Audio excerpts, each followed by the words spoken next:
Tell you what, do me a favor real quick. When I count to 3, I want each of you to shout out your own name. Would you please? On 3. 1, 2, 3. Oh, would you tell the operator there's nobody named Harry Simpson here?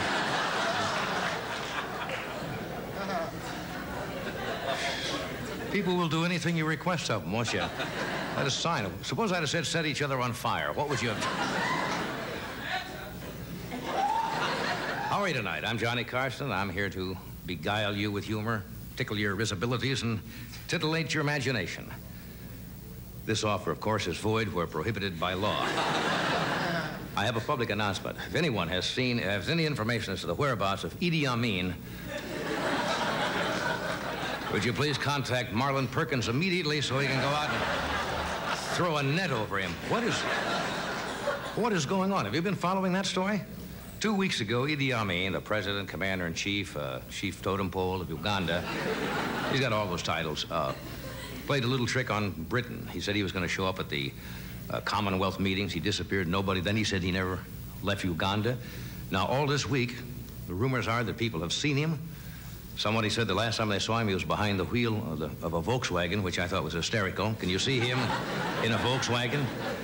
And he has not been heard of for several days, and the Ugandan police are beginning to believe that he might have met with fair play.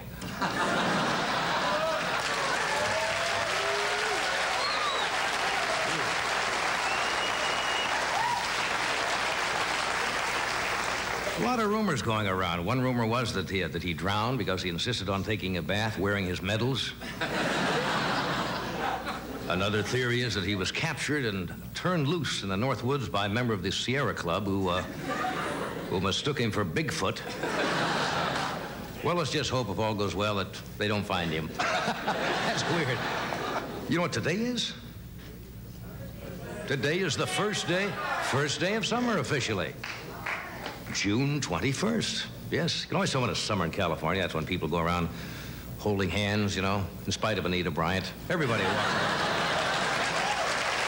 Come on. I should explain that Ed is still off, Doc is over here, and Tom is over here, and I'll explain later, give you our weekly hospital report from the show here. Things are gradually falling apart. I suppose you all saw on the news last night. Today, the Alaskan pipeline opened. And for some reason, I got the idea that they just turned it on and oil came out the other end all of a sudden. Forgetting that it is 800 miles long and the oil's going to travel for about 1 mile an hour, and the fellows are going to walk all the way along the pipeline checking the oil. Did you know that? It comes hot out of the ground from Prudhoe Bay, from Prudhoe Bay or the North Slope down to Prudhoe Bay. Which is what? Down. From the North Slope. Cost them $7.7 billion to build, and it'll probably take the oil companies 2 weeks to get it back at the pump. I have a feeling gas is going to go up slightly. Did you see this item in the paper today? How many of you remember? It's been 20 years, it said in the paper, since Clayton Moore hung up his mask. How many of you remember Clayton Moore? Clayton Moore was the Lone Ranger. Made 2 motion pictures and 200 television shows as the Lone Ranger. He is still alive. He's 62. And what was the name of the horse? No, not Tonto. You never even saw a Lone Ranger ride Tonto, did you?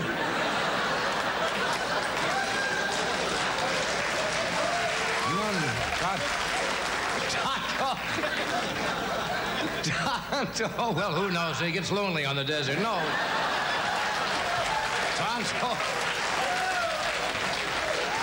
Tonto was faithful Indian sidekick, right? They'd say Kimosabe to Lone Ranger all the time. No, it was Silver. Hi-Yo Silver. Silver is still alive. 28 years old. Isn't that amazing? And they had kind of a sad reunion lately, I understand. Lone Ranger put on his mask, got on Silver and yelled hi-ho, and they both went down to the drugstore for some Preparation H. Not the same, but anyway. Speaking of personalities, did you see where Abe Vigoda, all know who he is threatening to quit his own show and Barney Miller because he claims the producers or something prevented him from taking another job where he'd made $50,000. And he's threatening to quit both shows unless they agree to reimburse him. And Abe says the network just can't push him around. He is not just another pretty face. He does have he could do pretty well, though. He could be the poster boy for acid indigestion. Now, I'm going to tell you a crazy story. Those of you in Los Angeles who live here know we have a drought all over the West. And if you're out here as a tourist, there are certain things you should do to save water. But the LA Times had a little insert in the Sunday paper. Did you get it at your house? We give you 25 tips on how to save water, and some of them were hysterical. For example, the first one was, when you bathe, use less water. It's pretty shrewd. A lot of thinking went into that. Most of the water that people use that is wasted is in the John. Did you know that? Every time you flush the John, they say 5 to 7 gallons of water disappear. And so they came up with this tip. They said, put a brick in your toilet. That's true now. I have a housekeeper, and I said to her, I said, Lizette, put a brick in the toilet. And I got up the next morning and walked out, and I looked down, and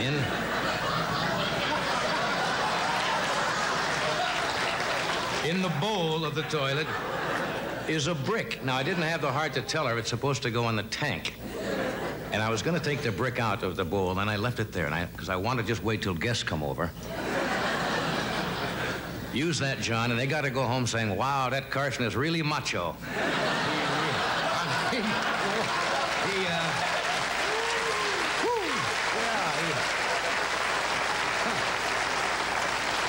Somebody said he really does it. Wow, what a digestive system. Anyway, tonight, we have a great show for you. Our old friend Tony Randall is here, Mr. Buddy Rich, comedian Tom Dreesen, and Mary Earl.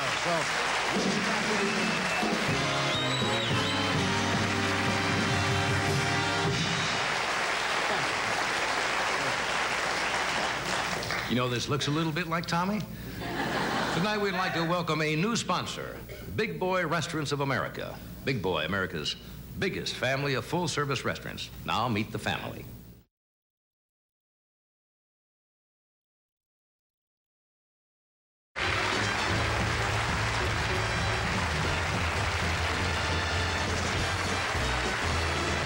We are back.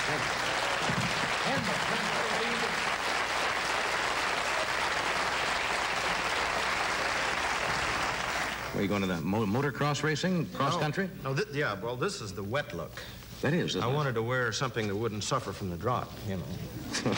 We could use it out here. I better give our hospital report on this show. Last 2 weeks, I had a pinched nerve in the back, was out for a while. Then Ed this week came down with a virus. He is out all this week. Bobby Quinn, our director, is suffering from the flu. I worked in Las Vegas this week, and Saturday I woke up and I had part of the flu. But they put you on all these wonderful antibiotics they have nowadays. What's this? Tetracycline? Is there such a thing? Yes, there is. Yeah, but stuff right up. The pill that you were taking when you had the sore back. That was a different one. That was Percodan. Yes. That was a painkiller. I'm praying for pain. Oh. Let there be pain. I know. It's really kind of a shame to waste it on pain. I was going around sticking my finger in electric light sockets, just saying, hey, I better take a Percodan. That hurts. I get a hangnail, and no. Those are kind of steep, those pills. Yes. Anyway, everybody's all right. He's going to be back, I think, first of next week, or soon. But he's feeling good. Now, a lot of people from out of town, Los Angeles. Okay. Well, it is no secret that it costs a lot of money to do things, almost every place now, especially when you're on vacation. And in Los Angeles Magazine, June 1977, this is the local one. I think there's a New York magazine. Denver has one now, Houston. A lot of the cities are putting out their own local magazines. Most of them are pretty good, too. It gives you 101 free things to do that don't cost you at all. For example, you can go open house at the Hollywood Bowl, July 5th to August 9th. Now, that is free. Costs nothing at all. Band concerts in Santa Monica Parks are free. Now, here's one that'll probably appeal to you, to the Venice Pier Kite Festival. Well, go down there and you watch people fly kites, and it's kind of pretty and nice. That one. Well, you are a kite. They just put a string on you and run, and you'll go up. The Marina Del Rey Boat Show is July, the Jazz Ensemble, Cal State. Incidentally, that's a wonderful thing. That is. Now, that's all for nothing, right, at Cal State? Anybody who likes jazz music should go see that. That is all. That's on well, that's past, as a matter of fact. That was a June 1st. Sorry about that. The one that you point out as the biggie is already over. Free films at Torrey Pine State Reserve Museum. That's down in La Jolla. Mission-based sandcastle contest. Did you see in the news a couple of weeks ago where the fellow was building the sandcastle, tried to build a 12-mile continuous castle along the beach out here? I think he finally got about 6.5 miles. This is fantastic. Festival of the Bells at Mission San Diego. You can go to Griffith Park Folk Festival. That's still open. Let's see. July 4th fireworks at Santa Monica Pier. That's all for free. Symphonies by the Sea. Are you aware of this? The Santa Monica College Open Air Theater. That's July 8th. The Getty Museum. That is free. That's out at the beach here by Malibu. That is open. How about the Norton Simon Museum? Is that also, is that free or is that admission? In Pasadena. Who said free? Is anybody? Like Freddie said. That's worth it. That is a beautiful museum here, right here in Pasadena, nearby. You should go there. Jazz in the Park. Every Sunday, 1 to 5. That's south at 345 East 51st Street. Teen Ice Cream Gobbling Contest. Beverly Hills High Swim Gym. I suppose that's an ice cream eating contest. Well, that's not one of your biggies, but it's for free. Band concerts and variety shows in MacArthur Park and Point Furman. They have 101 things in here that cost you absolutely nothing to do. So that's excuse me. That's in Los Angeles Magazine. Actually, take a little look at that. That's in Los Angeles Magazine. You know, it's wonderful, John, that you have that here on today. This is the first day of summer. That's right. And people will be coming to Los Angeles, and it's absolutely wonderful. Here in this magazine, on that one page that you pointed out, there is absolutely everything that anybody would want to know about a free thing to do in Los Angeles.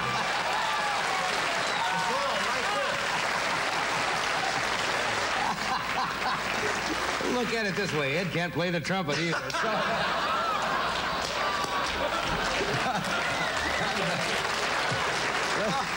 Let him try about a minute of... Next time Ed comes back, we'll let him do a minute of Malagueña and see how that goes. Okay, you are wrong, bugle breath. You did... We checked some other things you could do on our Salute to Summer out here that cost you nothing. For example, we checked into the Wino Crafts and Art Show, where you can see the brown paper bag sculptures, and they make hats out of beer cans, and on hand will be the Gallo Jug Band. Now, here's a fascinating place, the Los Angeles Zoo, where you can see minks who sit up and beg for talcum powder. How would you like to attend the opening of a new Hollywood Boulevard haberdashery featuring underwear by Fruit of the Forge? This week's sale item is chain link jockey shorts. It's a very tough neighborhood up there. Let's see. The Pomona Nudist Camp is open for browsing. Pets are welcomed. If you have an inquisitive dog, he will not be admitted unless he is wearing a mitten on his nose. That's it. People Country Safari, where lions in trucks are driven through a preserve, where people are having picnics, rolling in the sun and licking themselves, and the lions come through and Nigaloo. The I Am Not a Crook Park in San Clemente. You can frolic in the sand or walk in the water. Watch the lifeguards lie about riptides and sharks. All sunbathers must be wearing a blue suit. City of Burbank is holding a singles dance for men and women over the age of dead.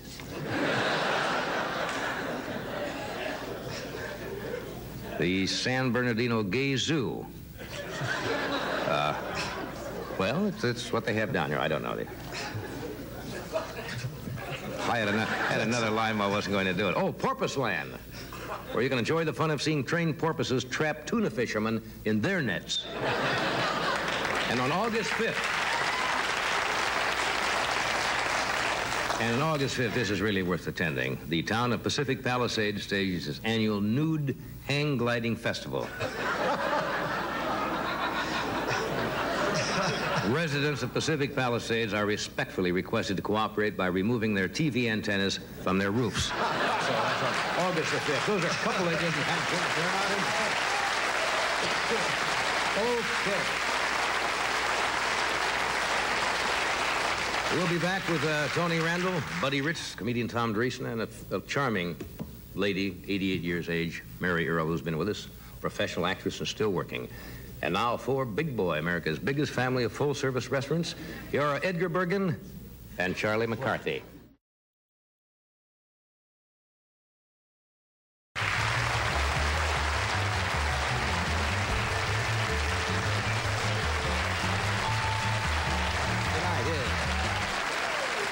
There you go. My first guest tonight has been with us many times in the past, 14 years we've been doing this show. He's received an Emmy. He's the star of the television series, which is on Saturday nights at 9:30, called, strangely enough, The Tony Randall Show. Guess who's our guest? Tony Randall.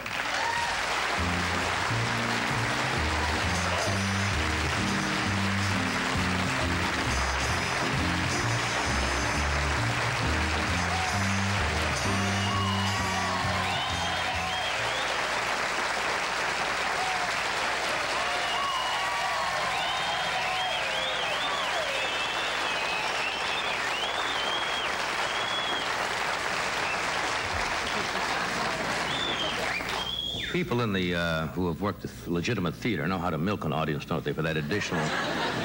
You just pretend as you're going to sit down, but don't quite like you've heard an additional burst, which you... No, it's... Acknowledge. No. There are hams who do that, admittedly, but some of us have more taste in that. They demand it, and we feel that we are their servants, and that we... Have you never, at the end of a play, at a curtain, come out and... milked a little bit? No, honest to God. Kidding around here, we do it just for laughs. No, I honestly rather... Part of me feels that you shouldn't come out for a bow afterwards. Really? Yeah. I mean, you've done your job, they've paid, that's it? No, you break the illusion.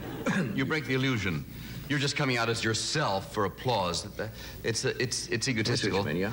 And it used to be that they did it, as they still do in opera, the actors took a bow after every act. And that's been cut out. Now they only take it at the end. But not to take a bow at all might be the nicest way to do it, not to come out of character. That's what I mean. Yeah, but I think the people really do want to say thank you for a nice evening and applaud. They do, yes. So let them have their fun. Well, it used to be even... Well, how would you like it here now if you walked out to absolutely dead silence? If we did nothing now, it is known that sometimes you flash a sign to let a studio audience know that, applaud here. But try it once now. Go back and let me introduce you. Now, let's see how... Now, I don't think they'll be able to help themselves. Now, just...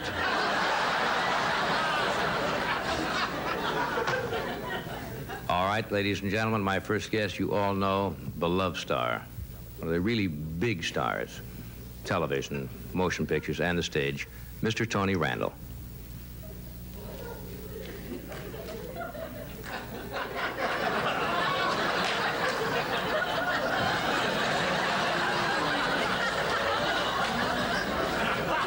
Okay, Tony, I think, want to come over and...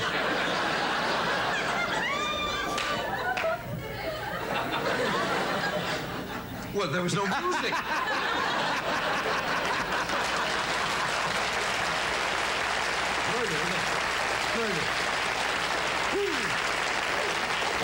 That's sweet. Point is made, yes. It kind of gives you a feeling of... Oh, it's lovely. You want to be and all of that. I think that's one of the reasons...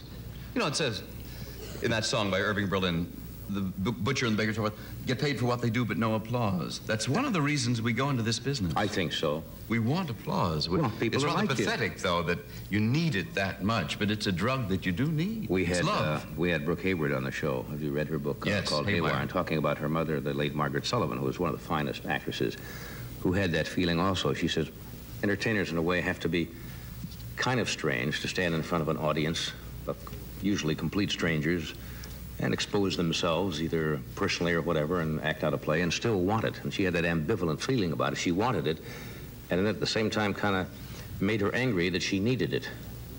She liked the applause. Yes. At the same time knew that it was It's a side of us that we feel we should extirpate. We should master that side of ourselves. I've said that often. We have to extirpate that. I didn't say extirpate. Oh, excuse me. Extirpate, which means to deracinate. Certainly. That's certainly true. Well, talking of my show, yes, we... Now, well, just reminds me, we have to take a break before we do that. And then we'll certainly come right back. You know what always puzzles me? How Ed cannot be sitting here and then he's in a commercial. How do you do that? Well, that's magic, and we don't tell the folks. We don't want to destroy the... Just like you said, it's an illusion again. And once you're into the tricks of the trades, it says hold up my... I don't have my edge can. Hold up any can. Well, Stand up. Anyway. So let's watch Ed give the Edge credit card test to a member of the Tonight Show audience. We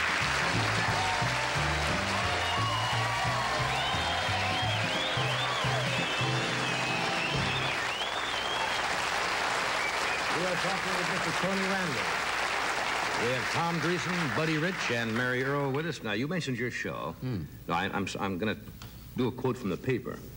Because paper sometimes I kind of like to give a little zinger. They intimated or implied that your show was discarded, I think was the word, by one network and bought by another. Mm-hmm. That was a... One paper did say that. Yeah. Another said we were dropped, but to be discarded and then picked up by another. And none of it's like an old aluminum can or something you throw into the... And none of it's true. Not a bit, no. We made the choice to move networks, and no network dropped us. But what happened is kind of amusing. We were on network A. We are going to network C. This is tricky. Yeah. Right. Well, a season is 22 shows. Sometimes 24, but generally it's 22. And what happens usually, if you're in a rather shaky position, they don't buy 22 shows. They buy 13 with an option for 9 more. Right. Well, last year, which was our first year, we had a very good year and wonderful ratings and all that. And when renewal time came, the network offered us 13 shows plus 9 more, an option.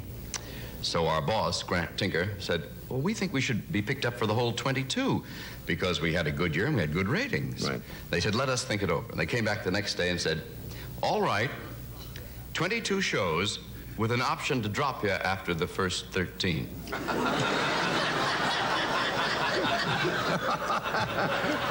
Say now, there's a counter offer that makes sense. Yeah, that's. I mean, but imagine they're thinking that we couldn't figure that out. Well, I believe them. Yeah. So we knew we had a. That's the truth. Give me the firm 13 with the right to 22, but the right to drop you. Yeah.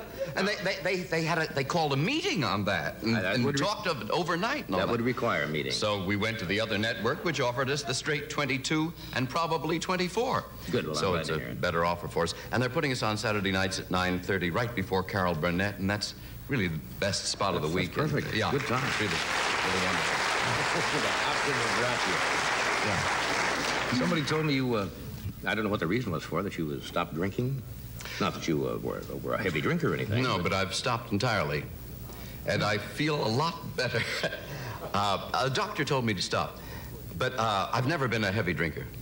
And, of course, you know I don't smoke. Yes, I'm very aware of that. And I've observed that you're hardly smoking at all. And I didn't smoke because I didn't want to have you attack me when you sat down, so I put my cigarette out before you came on, and I have not lit one. I thought maybe you'd quit. Well, anyway. If you keep this up, I may pick one up.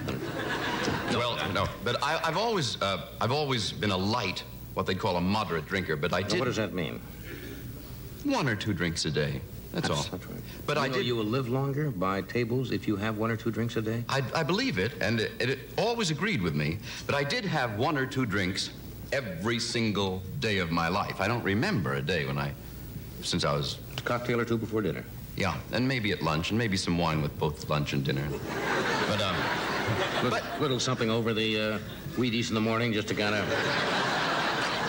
break up the crunch a little bit. I've always been kind of a health nut. I've always been in good shape. Very good shape and exercise and all that. But I've always felt that a small amount of liquor is good. But the doctor told me to quit. Why? And what reason did he give you? The silliest reason you've ever heard. I've had a ringing in my ears.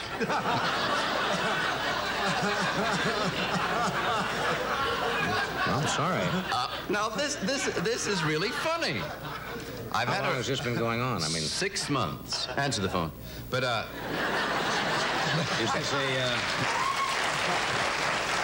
is this a steady ringing, chimes, bells, or what? I mean, is it, or... It's a very high whistling sound. Mm-hmm. Rather annoying, but I would guess so. One does get that from time to time, but I paid no attention to it. And then I read an article in the New York Times that said if you have a persistent ringing in your ears, you should see your doctor. So I went to the doctor, and he said it came from my sinuses. Well, that's the only thing that's ever been wrong with me. I've always had sinus trouble all my life. So he sent me anyway to a specialist. The specialist examined me and said, the ringing's coming from your sinuses. So that was 2. So I believed them. And he put me on a regimen to cure it. And the first thing was no alcohol. The second was 15 glasses of water a day. And what was the idea of the 15 glasses of water a day? Is it? It's supposed to be good for your sinuses. Oh, just keep them draining, I suppose. That would do and, it. Well, the trouble with your sinuses is not that they're draining, which you think they are when they're going like that all the time.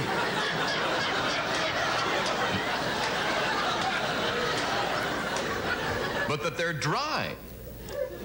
And alcohol is a dryer. Right. It dehydrates you. That's the reason, no alcohol. And some vitamins. So I haven't had anything to drink now for weeks and weeks and weeks, and my sinuses are the best they have ever been in my whole life, so it's really a good thing, and I've never felt better. The results in other ways are better. I didn't realize what a little bit of drinking does to you. Has the ringing disappeared? No, my ears are no better at all. That's the only thing that isn't better. But your sinuses are better. My sinuses are better, and I feel better, and I look better, and I sleep better. And I can remember things better. But so I went back and asked him about this, and he said, well, I didn't say that they would.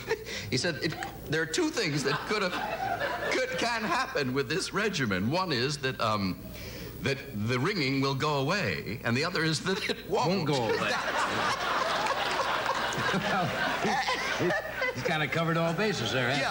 Yeah, and so I said, well, what happens if it doesn't go away? And he said, well, you can learn to live with it. You just answer the phone, I suppose, a lot more than you normally would. He said, or if it gets bad enough, it can drive you crazy. and men have been driven to madness and to suicide by the ringing in their ears. Well, I suppose that could happen, yes. Yeah, you can't stand it when it gets bad enough. But so far, everything is all right. Well, it doesn't affect my hearing. That's the funny part. But my ears are ringing loudly at this moment. But you look good. I've looked... So, as long as nobody else hears it and you don't bother anybody else. You can hear... No. See, if you went around and I could hear it, that would... No. I asked him about that. Yeah. I said it's... You think the other people can hear it because you can hear it? Because I can hear it. I said, is it an illusion, a kind of hallucinatory thing, or is there a real ringing there that another person could hear? He said, oh, definitely. There is a ringing, and another person could hear it. Put your ear right next to it. Now, this is the dumbest thing I've ever seen. This is a test, Anita.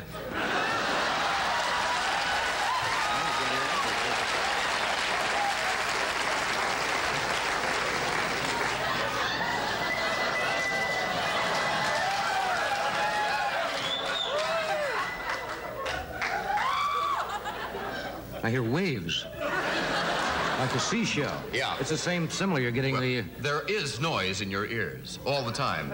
And you can prove that, with the waves. You're hearing something real. That's the blood rushing through. That's of course. But you're so used to it that you think it's silent. But if it gets just above that threshold, then you hear it, and others can hear it. Well, as long as you're feeling well, that's the main thing. Never felt better in my life. All right.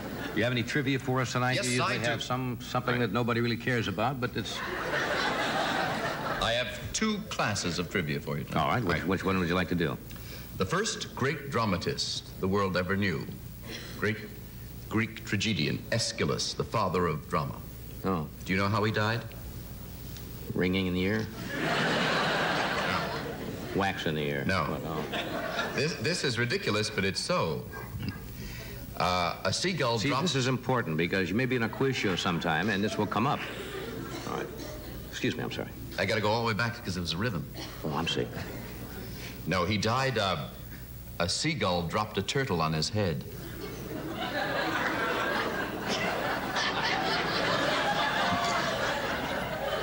Well, isn't that... It would have been funnier if you hadn't interrupted. But Well, isn't I'm sorry. But isn't that remarkable? Yes, it must have been a very large turtle, or... Doesn't have to be very large. You know, they pick up clams and turtles and drop them on rocks to break them. And, He was out on the beach one day, and... That's right. But isn't that an extraordinary way for a man to die? And it's such a comic way. And I'll bet he wasn't covered either in the policy. I'll bet there was an exclusion. This does not cover it if you are hit in the head by a turtle. Dropped by a seagull. Dropped by a seagull. Yeah. Good figure.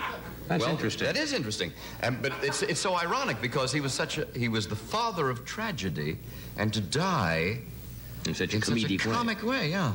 It's as if, and all his plays are about fate, the power of fate. The gods control our lives through something called fate. And it's as if all his life he was waiting for this ridiculous fate. I don't know. Oh, well, you should know that. I know. I probably do know, but would prefer to seem more mysterious by not saying. Right. I have something else to tell you. That's an interesting tidbit, all right. Yeah. I've talked to you a lot about hummingbirds. Too much you've talked to me about it. Not a lot, too much. A hummingbird is the smallest bird. Yes, I know that. And now I've learned a lot about the largest bird, and I'd like to tell you. And that would be the ostrich. Today it is the ostrich. Well, what was it yesterday? There was a larger bird now extinct. In well, fact, the pterodactyl, sure. No, I mean within human memory. But the pterodactyl was the biggest bird. But not within human memory, and it wasn't a bird, it was a reptile. A flying reptile. A flying reptile, yes. The first winged creature. But the elephant bird of Madagascar weighed about 1,000 pounds, but they're extinct now. Well. And there was a New Zealand bird, the moa, that was taller, came about 10 feet tall. But the ostrich, the only living bird, stands about 8 feet tall and weighs up to 345, 350 pounds. That's a big bird. That's a huge bird. But I'll tell you a few more things about him. Ostrich is the only bird that has only 2 toes. I knew that. I did know that. You did? Yes. All right, tell me about those 2 toes and what is strange about them. Well, you save on pedicures. I know that. They're crossed. No. One of them They're cloven. No. Oh. One of them is getting smaller and will probably disappear. Mm-hmm. But the nail is getting bigger. No, And it will probably, in evolution, turn into a hoof. And one fine day, millennia hence, ostriches may be running in the Kentucky Derby. that could be. As The ostrich. Eon or so down the way. You know what an eon is? An eon is a period of time, but I don't know what period. A billion years. A billion years. Mm-hmm. Ah, I learned something, and I thank you for that. That's what you're here for.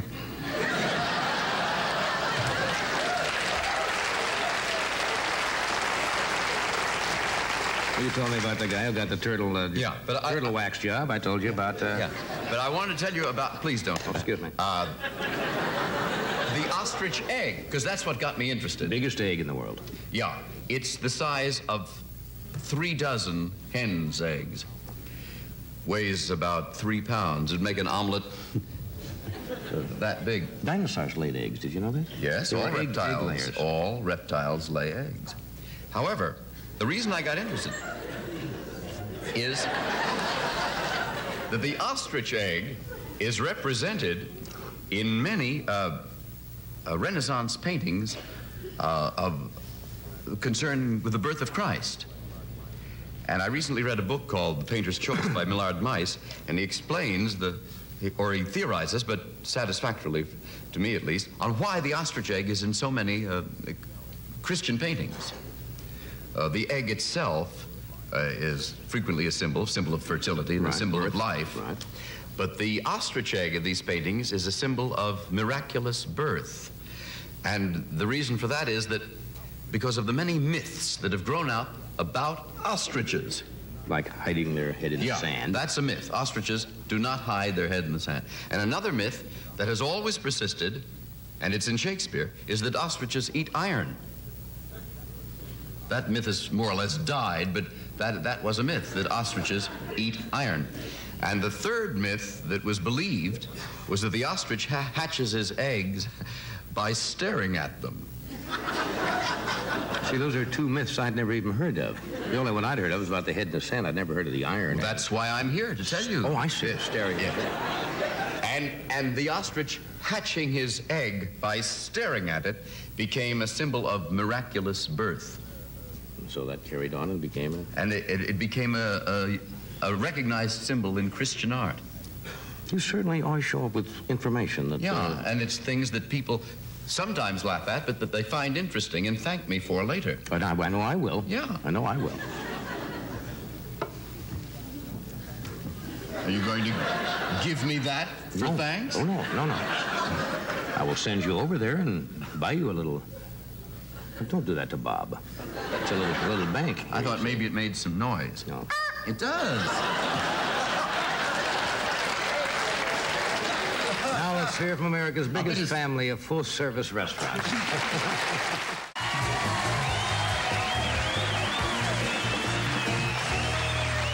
We're back. Tom Dreesen is a young comedian who has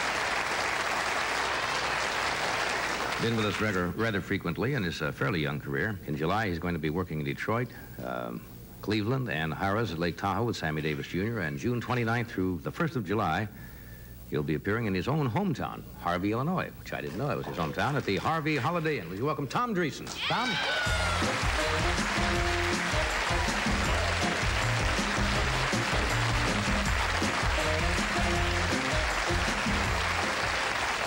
Thank you, guys. Thank you. I never thank the band. Very conscientious band. Every time I'm here, I notice they're backstage. Before they come out, they give each other the Search breath test. I think that's what they're doing. I go by their dressing room, I hear them going.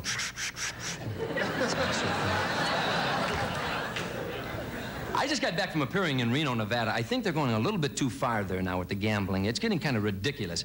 If you have to use the bathroom, you got to put a quarter in. If you hit the jackpot, the door opens. 3 oranges, it opens halfway. You climb over the top. Inside, same thing. 3 oranges is 10 sheets. You hit the jackpot, the wall opens up, your mother comes out and takes care of you. I worked in Lake Tahoe earlier this year. I kind of liked it there because it snowed while I was there. I love snow. I'm from the Midwest, and I'm used to snow. I went walking around, and it's fun to watch the tourists who are from states who've never seen snow before. They don't know what to do. They make snowballs, and then they eat them. Yeah, they get big hunks of snow. Martha, put it in here. It feels good. Yeah. I'm really excited about going back home. I'm going to appear in my old neighborhood, and all my friends will be there, my family, and even the priest and the nuns from my old parish come to see me. And that's kind of exciting because it's an experience to see the nuns now. They don't wear the habits anymore. You know, they wear civilian clothes. Even though they have a very strict dress code, they have to wear a plain dress with a cross-your-heart bra and no-nonsense pantyhose.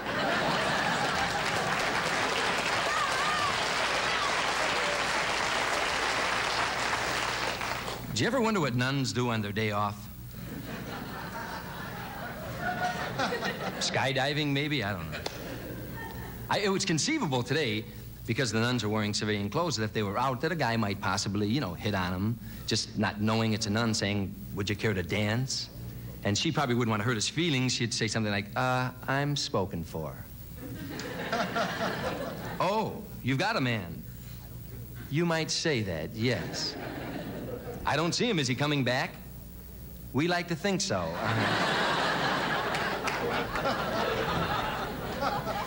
When I was a little boy growing up, I was always curious, how come the Pope is always Italian? You would think that just once in a while they'd let another nationality be the Pope. Wouldn't it be great, just one other nationality? Ladies and gentlemen, His Eminence and my main man, Pope Leroy. You know where all the rich Catholics out here go? Beverly Hills, Our Lady of the Dow Jones Averages. This is the only place in America you can actually go to confession by telephone. I tried it. I heard a voice. Hi, sinner, this is Father Flaherty. I'm not in right now, but you can leave your sins on my new phone answering equipment.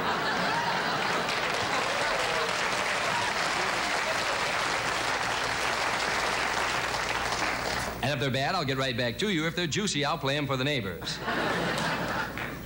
I just bought a home out here. I like California, I really do. I just bought a home out here in Sherman Oaks.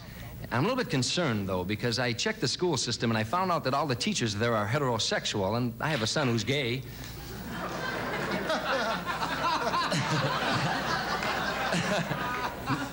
No, my son. No, he's not. He's a sports fanatic like me. I'm a sports nut. Everybody in my family are really kind of sports crazy.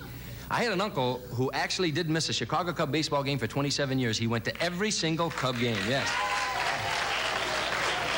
Yes, they're doing real well. My uncle went to 27 years in a row. He never missed a game. In fact, when he died, he had it in his will. He did not want to be buried. He wanted to be frozen. So his buddies could continue to take him to all the games. And they do. It makes my aunt mad. They use him to keep the beer cold. I told that story in Reno, and I was out in the casino playing blackjack, and a little old lady came up to me. She said, "It's just awful what happened to your uncle." I said, "Ma'am, I just made that up." She said, "Oh, well, then I hope it happens to you." I come from a religious family. There are no divorces in my family. There has never been one divorce in my family. Several murders. We almost had one divorce. My aunt and uncle filed for a divorce over what my aunt called bedroom problems. And my uncle even agreed to go to a sex clinic, but he got drunk and went in the Amco transmission shop. Yeah, they still have problems, but at least now he doesn't rattle. My Aunt Josephine is my favorite aunt. I love Aunt Josie. She's a heavy-set woman who's a very heavy smoker. Loves 4 packs of cigarettes a day, and she does what they call French inhale. You take a drag from the cigarette and let the smoke go up through your nose. She doesn't use a filter because she has this little mustache that catches all the tire nicotine. She finally went to the Schick Center. She didn't quit smoking, but they did shave off her mustache. So. I have great sympathy for people who are trying to quit smoking. I really do. My wife has been trying to quit for 10 years. And she's tried everything from hypnosis to cold turkey. She went to the Schick Institute to quit smoking, and every time she'd reach for a cigarette, they'd give her an electrical shock. She became addicted to the shock. To this day, whenever she wants a cigarette, she'll wet her hands and plug in the toaster.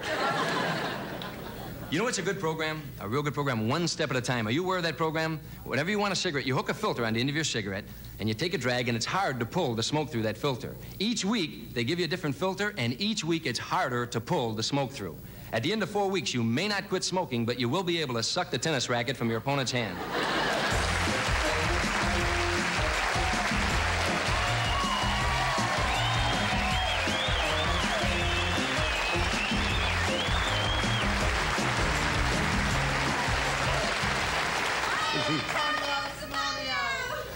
What that means. I don't know. You're gonna... We'll be right back. If you're going camping soon, remember KOA has a better way to camp.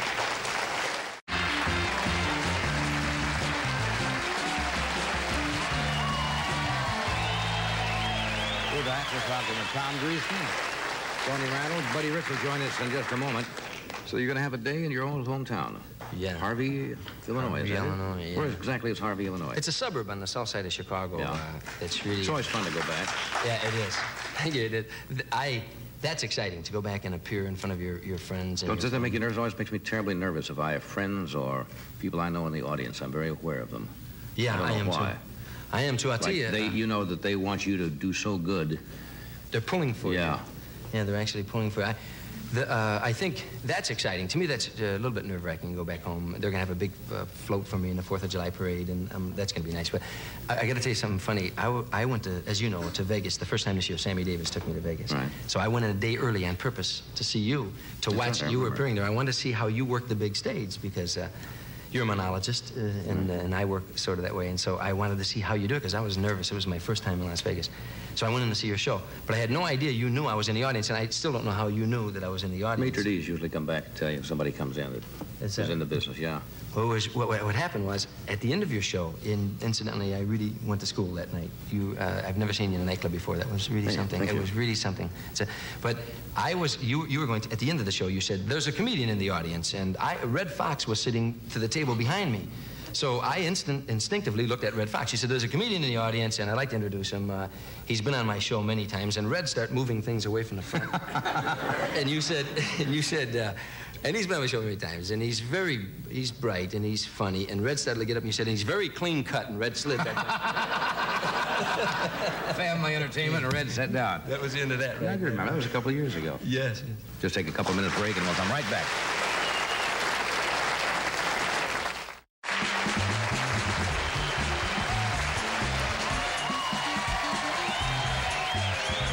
Buddy Rich is here tonight. Yes. Buddy Rich and his band are over at Disneyland, where they'll be appearing through Saturday. Would you please welcome Mr. Humble, Buddy Rich.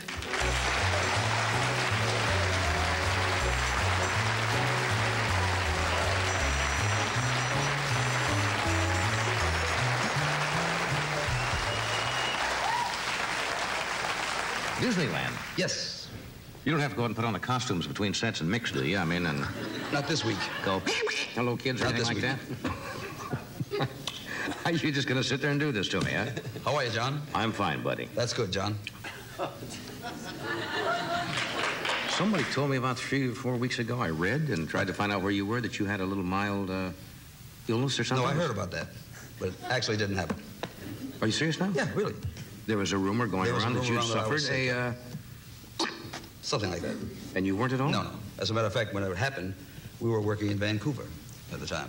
Well, that's weird, how those things get started. Hiya, Van. Well, I'm glad to hear.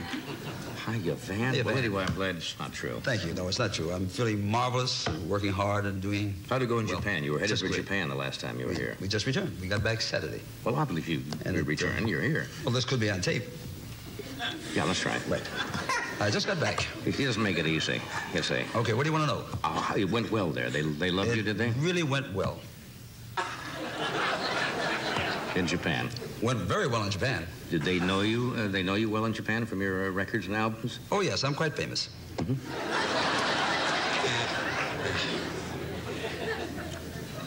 Okay. Okay.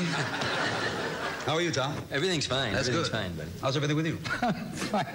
Just got back from Japan, huh? Did you? No. Oh, I was there. You were there? Yeah, I had a great time. Why? Now, we mentioned it. We talked about... Might as well book a redwood tree to sit Hey, what do here. you It's wanna like know? talking to a stump. Come on. You're just doing this to make me fight for my life, We were in aren't Japan. you? We were there for I 10 know days. you. We I- played Tokyo. We were in Who Osaka. cares? I don't care if you were there. Like, I'm just killing time. I got the Right. job wrapped up. That's what you think. No, but the Japanese, the fans are really, they go bananas for jazz, don't they? They really do. They go bananas for jazz. You've been on the road too long, you know that. Not long enough. we got to get you into a rubber room real quick. I had a great time in Japan, man. Did you really? Yeah. We were in Tokyo and Osaka. And, Did you meet many people? I met a lot of Japanese people over there.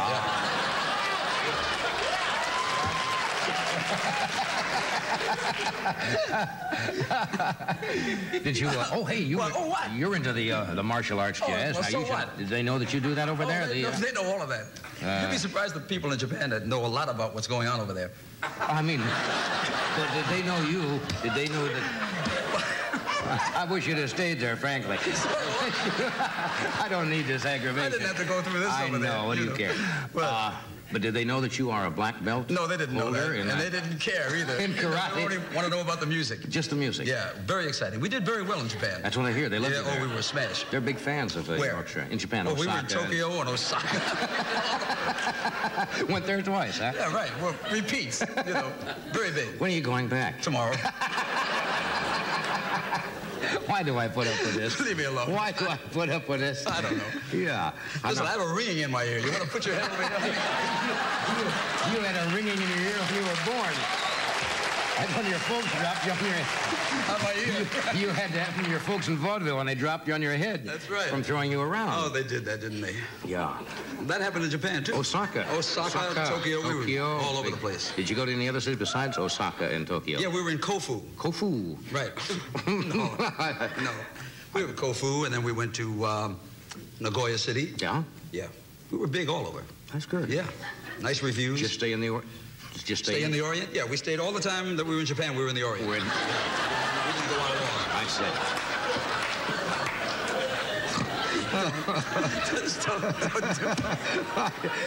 Now, after you finish, isn't Disneyland quite a change from, well, of course, they got a lot of little people at Disneyland, too, don't they? So it's not too big a change. Well, they speak English. Of course they do. The difference, right. What kind do you get the jazz-oriented crowd at Disneyland? I mean, they come out there to... No, we get the Lawrence Welk crowd come out here, my band. They come out to dance. We get very young audiences at Disneyland, very young. A lot of Japanese kids over there, too.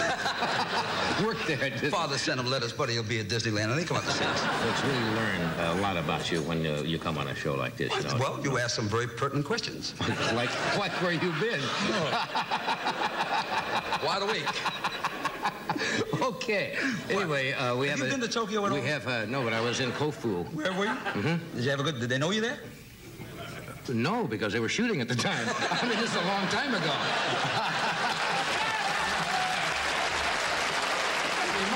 They must have. No. Achoo, bang! No. Oh, later. I'll send Buddy Rich over in 77. We'll clear this up. We'll be right back.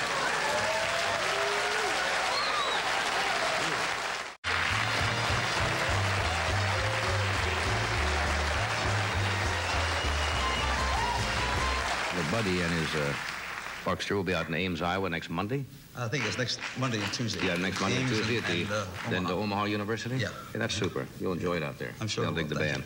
My next guest is a lovely lady. She's one of my favorite people. She makes frequent appearances on the Waltons and other television shows and commercial. She's got a very hectic schedule, and considering she's 88 years old, she's quite an amazing lady. Would you welcome Mary Earl?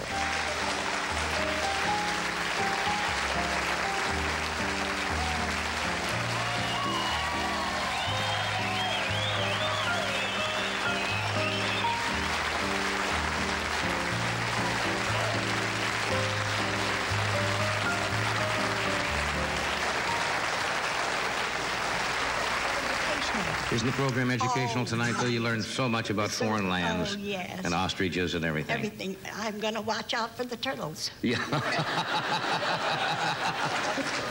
You know, I was out the last time you were here. I was out a little bit ill. I didn't get a chance to wish you a happy birthday. You were 88, I understand, that week. Yes. Well, happy birthday, belated.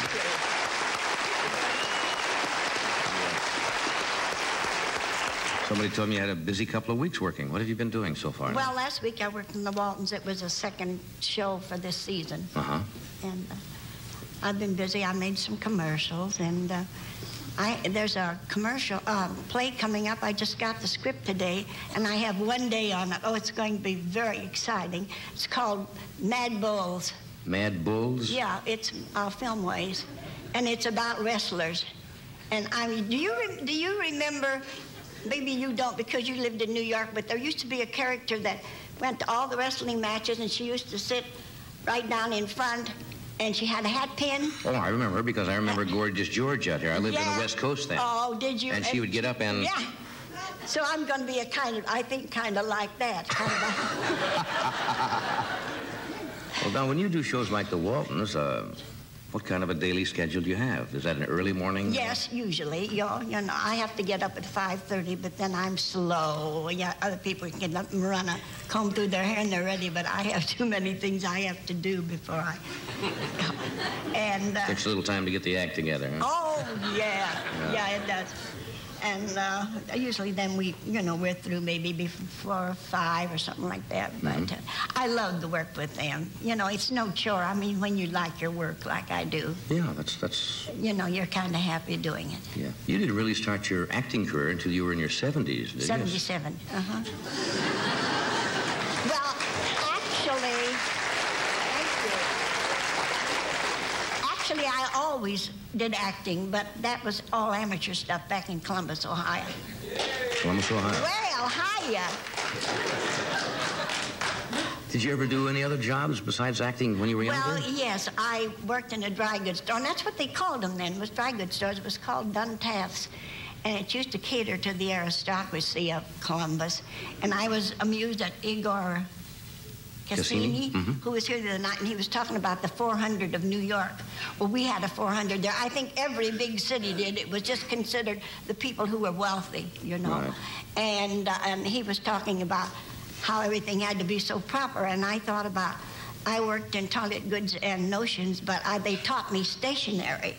because everything had to be just so, you know. In those days, you had your calling card, and of course, it was engraved if you had the money. If it was printed, you know, you were kind of poor. And down in the corner, it would say, "At home Thursday, January the 10th." And then everybody would go to call the day she was at home. And they'd always have a very pretty card tray sitting there. And when you went in to have tea, you'd leave your card. That was the proper way. And also, there was only some very proper ways for stationery. For instance, if you had a death in the family, why, the black border would be about like that for 6 months, and then it'd come down like that. Could you imagine now getting a letter with a black border on it? No, it's kind of old-fashioned. It was a little more etiquette in those days. Yeah, that was when the ladies wore great big black veils, you know, when they were widows, and went around in black for 6 months. Yeah. And sometimes advertised their widowhood. They were beautiful. Kind of letting everybody know that in a way they might be available. Yeah. When did you first come out to California? 25 years ago, to stay. Oh, the first time I came out in 1937. That was really something, because I came out here and stayed 1 month for $100. 1 month for $100? Yes, sir. I had a room that I paid $4 a week for. It was on Gardner Street, if any of you people know where Gardner Street is. It was a front room next to the bathroom.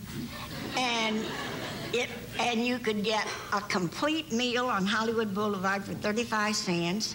You could ride the red cars for a nickel.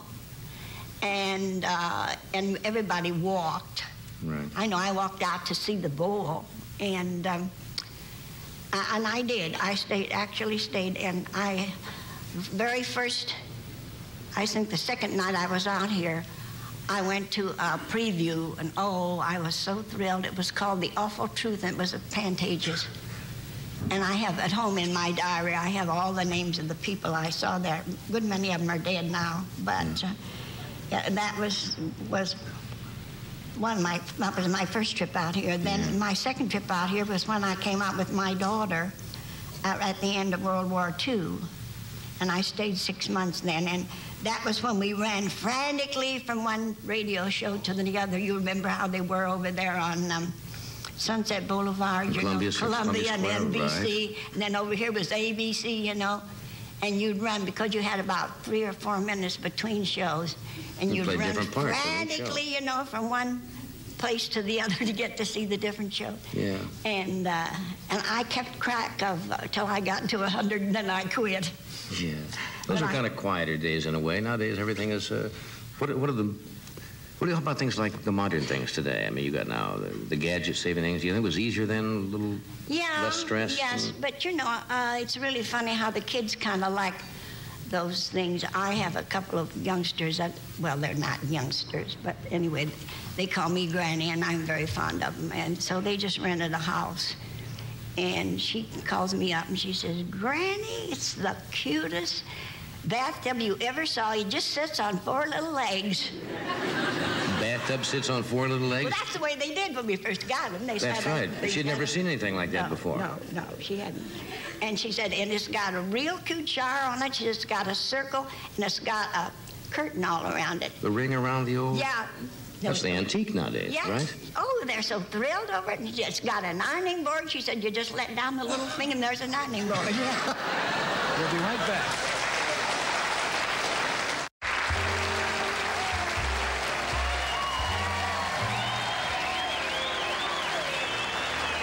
We have so many things, Mary, we want to talk about tonight.